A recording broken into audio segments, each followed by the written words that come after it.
ఏంటి భారీ వర్షాల కారణంగా ప్రభుత్వం సెలవులు ప్రకటించిందా? సూపర్. సెలవులు అనగానే తెగ సంబరపడిపోతున్నావు గానీ విజయవాడ గుంటూరులో పరిస్థితులు చాలా ఘోరంగా ఉన్నాయిరా. ఏంటి మన విజయవాడలోనా? అసలు ఏమైందండి?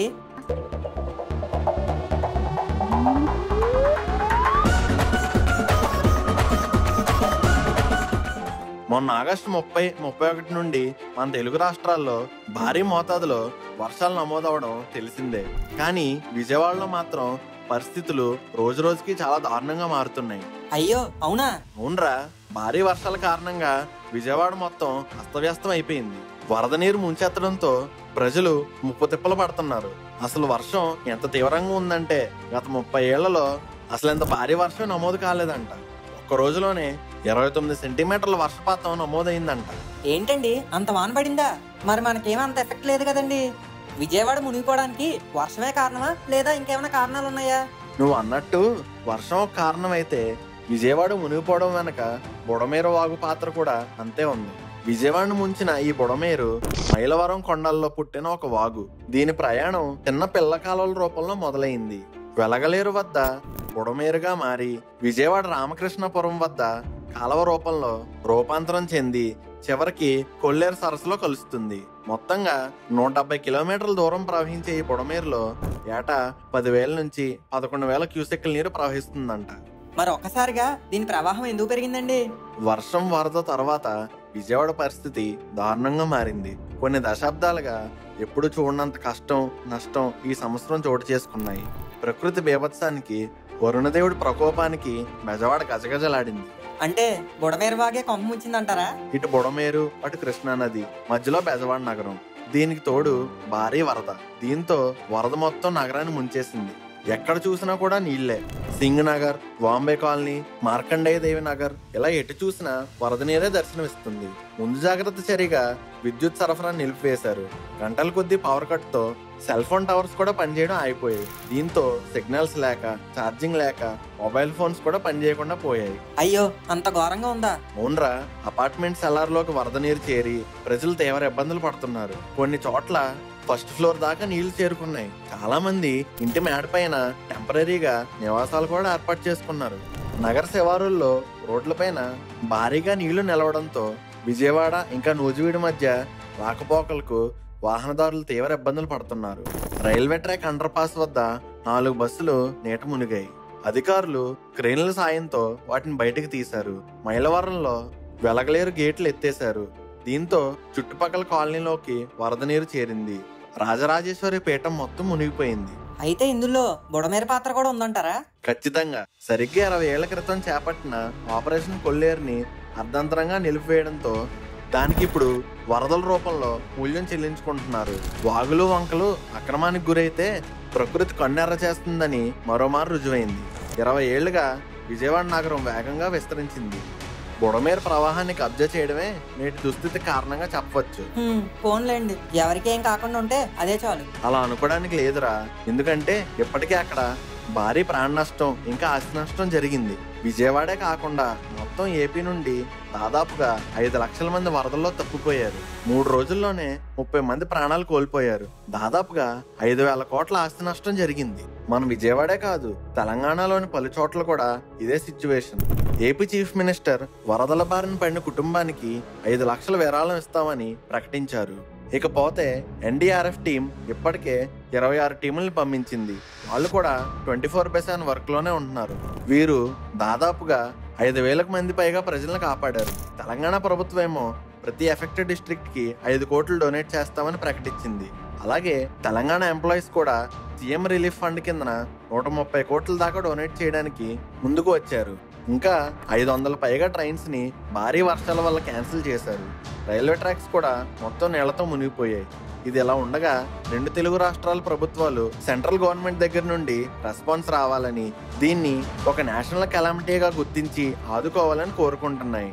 విజయవాడలోని జక్కంపూడి, అంబాపురం, వైఎస్ఆర్ కాలనీలో తీవ్రమైన వరదల వల్ల ఇప్పటికే హెలికాప్టర్ల సాయంతో ఆహార పంపిణీ చేస్తున్నారు. కొన్ని చోట్ల డ్రోన్ సహాయంతో కూడా ఫుడ్ ని అందిస్తున్నారు. జక్కంపూడి కాలనీలో అయితే నడుము లోతు నీరు రావడంతో ఆ ప్రాంతాన్ని ఖాళీ చేస్తున్నారు. ఇంకొన్ని ప్రాంతాలకు పడవల ద్వారా ఆహారాన్ని పంపిణీ చేస్తున్నారు. పాపమండి, వినడానికే చాలా భయంకరంగా ఉంది. అవునరా, దాదాపుగా 50,000 ఇళ్ళు, 3 లక్షల మంది ప్రజలు వరద గుప్పిట్లో చిక్కుపోవడం వలన సహాయక చర్యలు పెద్ద ఎత్తున చేపట్టాల్సి వచ్చింది. అటు అక్షయ పాత్ర, హోటల్ అసోసియేషన్స్ ఇలా అంతా తల ఒక చేయి వేశారు. అయినా కూడా బాధితుల సమస్యలు తగ్గలేదు. బుడమేరు వాగు ప్రవాహం శాంతినగర్, ఇబ్రహీంపట్నం, గుంటుపల్లి, గొల్లపూడి మీదుగా వెళ్తుంది. దుర్గా మల్లేశ్వర స్వామి ఆలయం సమీపంలో కృష్ణానదిలో కలుస్తుంది. కాకపోతే కృష్ణానదిలోని తీవ్రత ఎక్కువగా ఉండడంతో ఆ నదిలో కలవలసిన వాగు ప్రవాహం వెనక్కి తంతూ వస్తుంది. దీనివల్ల ఆ ప్రవాహం అంతా గొల్లపూడి దగ్గర భవానీపురం మీదుగా వెళ్ళవలసి వస్తుంది. దీనివల్లనే అటు అజిత్ సింగ్ నగర్, ఆటోనగర్ వరదల్లో చిక్కుకున్నాయి.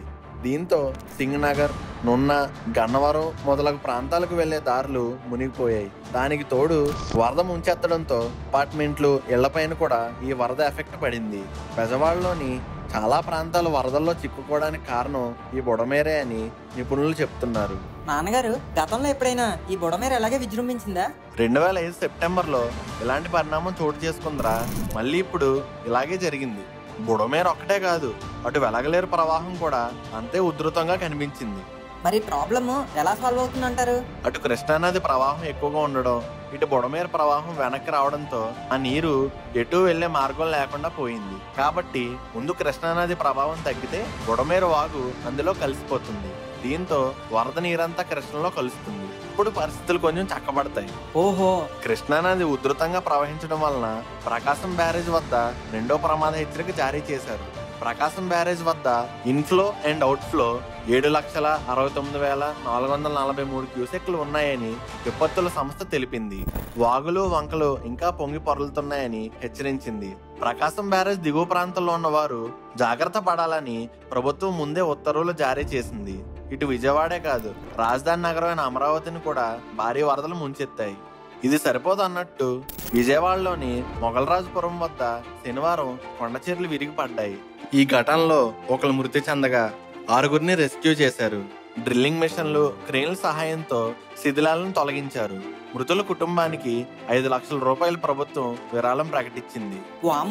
అంతేకాదురా, భారీ వర్షాల కారణంగా ఇంద్రకీలాద్రి ఘాట్ రోడ్లో కొండచర్యలు విరిగి పడ్డాయి.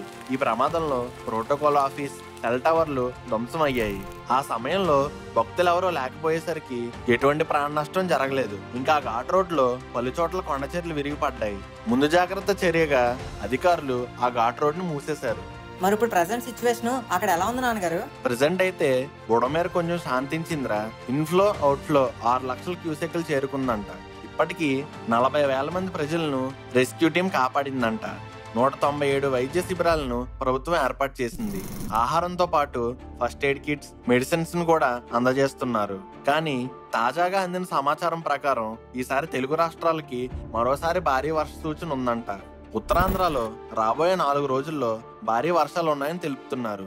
ఈ సంవత్సరం వరుణ్ దేవుడు అస్సలు తగ్గేలా లేడు. అవునరా మను, కొందరు సినీ ప్రముఖులు తెలుగు రాష్ట్రాలకి భారీ విరాళాలు అందజేశారు. పవన్ కళ్యాణ్ 6 కోట్లు, ప్రభాస్ 2 కోట్లు, జూనియర్ ఎన్టీఆర్, బాలకృష్ణ, మహేష్ బాబు, చిరంజీవి, అల్లు అర్జున్, అక్కినేని ఫ్యామిలీ, రామ్ చరణ్ వీళ్ళందరూ 1 కోటి రూపాయలు డొనేట్ చేశారు. త్రివిక్రమ్ అండ్ చిన్నబాబు గారు 50 లక్షలు, వైజయంతి మూవీస్ 45 లక్షలు, సిద్ధు జొన్నలగడ్డ 30 లక్షలు, విశ్వక్సేన్ 10 లక్షలు, వెంకీ అట్లూరి 10 లక్షలు, అనన్య నాగల్ల 5 లక్షలు డొనేట్ చేశారు.